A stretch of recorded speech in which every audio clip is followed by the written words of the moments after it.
পোহৰ উৎসৱ দীপাৱলীলৈ মাজত মাত্ৰ আৰু কেইটামান দিন, কিন্তু জুবিনবিহীন অসমত যেন এতিয়া ম্লান পৰিছে দীপাৱলীৰ যি আনন্দ উৎসাহ।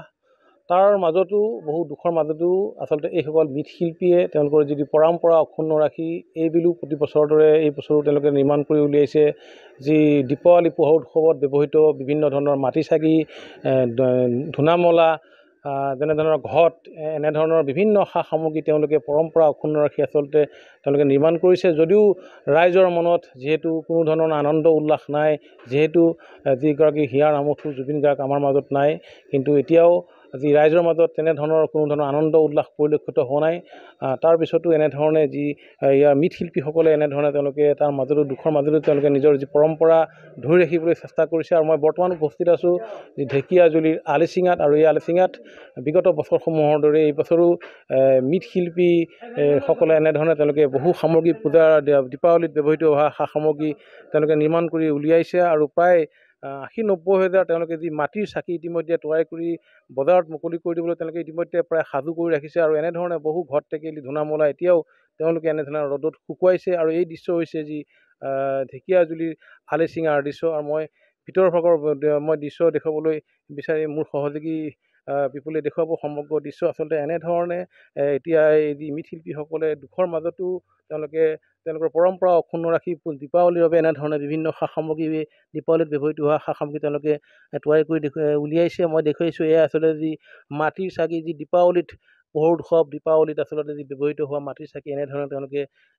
সাজি উলিয়াইছে আৰু বজাৰত মুকলি কৰি দিয়াৰ কাৰণে সম্পূৰ্ণ তেওঁলোকে সম্পূৰ্ণ প্ৰস্তুত তেওঁলোকৰ হৈ গৈছে। আৰু ইতিমধ্যে এয়া বস্তু যি মাটিৰ চাকি বা ঘট টেকেলি এনেধৰণৰ সা সামগ্ৰীসমূহ তেওঁলোকে বজাৰত উলিয়াই দিব। আৰু বহু ঘট টেকেলি এনেধৰণে তেওঁলোকে আচলতে বান্ধি সম্পূৰ্ণ ৰেডি কৰি ৰাখিছে। আৰু মই আৰু এটা দৃশ্য দেখুৱাবলৈ বিচাৰিছোঁ। আচলতে এয়া সম্পূৰ্ণ প্ৰস্তুত হৈ উঠা যি মাটি চাকি ঘট টেকেলি এয়া আচলতে বিক্ৰীৰ কাৰণে তেওঁলোকে সাজু কৰি ৰাখিছে। এনেধৰণে তেওঁলোকে টোপোলা বান্ধি ৰাখিছে, পেকিং কৰি ৰাখিছে, মই দেখুৱাইছোঁ। আৰু এই সা সামগ্ৰীখিনি অসমৰ বিভিন্ন ঠাইলৈ আচলতে যাব আৰু ইয়াকে লৈ ৰাইজে ব্যৱহাৰ কৰিব। যি মাটি চাকি ঘট টেকেলি এনেধৰণে তেওঁলোকে এতিয়া এনেধৰণে তেওঁলোকে ইয়াতে যি ৰেডি কৰি ৰাখিছে। মৃৎশিল্পী আছে, মই তেওঁৰ পৰা জানিবলৈ বিচাৰিম। দাদা, এইবাৰ কিমান যি দেৱালীৰ বাবে দীপাৱলীৰ বাবে কিমান মাটি চাকি বা কি কি সা সামগ্ৰী আপুনি ছোটো বাতিটো আপোনাৰ 80-90 হাজাৰ হ'ব চাকি। ধূনামালাও ধৰক 10-15 হাজাৰ। আৰু কি কি বনাইছে? ঘট আছে, সৰু ঘট, ডাঙৰ ঘট, এইটো 1020 কৰিব। প্ৰায় তৈয়াৰ হৈছে বস্তু হৈ গ'ল। এইবোৰ ক'ত লৈ যায়? লখিমপুৰ নিয়ে আছোঁ, ঢেকীয়াজুলি নিয়ে আছোঁ, ৰৌতা নিয়ে আছোঁ, ওদালগুৰি নিয়ে আছোঁ, বিভিন্ন জেগাত যায়। বিভিন্ন জেগাত যাই আছে। আৰু এইবাৰ যি অসমৰ এগৰাকী মানে শিল্পী যি ঢুকালে জুবিন গাৰ্গ, শ্ৰদ্ধাৰ জুবিন গাৰ্গ নোহোৱা হৈ গ'ল। আচলতে যি দীপাৱলীৰ বা পোহৰ উৎসৱ দীপাৱলীৰ আনন্দ উৎসৱ আছে জানো এতিয়া? খুব কম ধোক আছে মাৰাতে অনেক ধোক আছে, নহ'লে আৰু প্ৰটেকশ্যন বাঢ়িছে। আৰু আপোনালোকে চাকি পাতি বনালে? হয়। সেইটো কাৰণে অকণমান কমিছে, অলপমান কমি গৈছে। এনেধৰণে এতিয়া দুখৰ মাজতো জুবিন গাৰ্গ যি মহান শিল্পীগৰাকীৰ অনুপস্থিতিত বহুত দুখৰ মাজতো ৰাইজে আচলতে এনেধৰণে এইবাৰৰ যি পোহৰ উৎসৱ দীপাৱলী তেওঁলোকে উদযাপন কৰিব।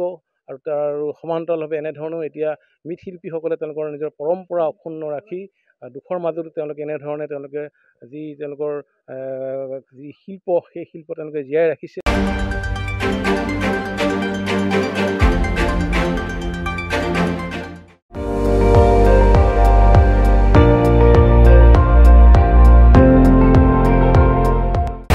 আপুনি চাই আছে ND24, সৰ্বশ্ৰেষ্ঠ নহয় সৰ্বোত্তমৰ দৌৰ।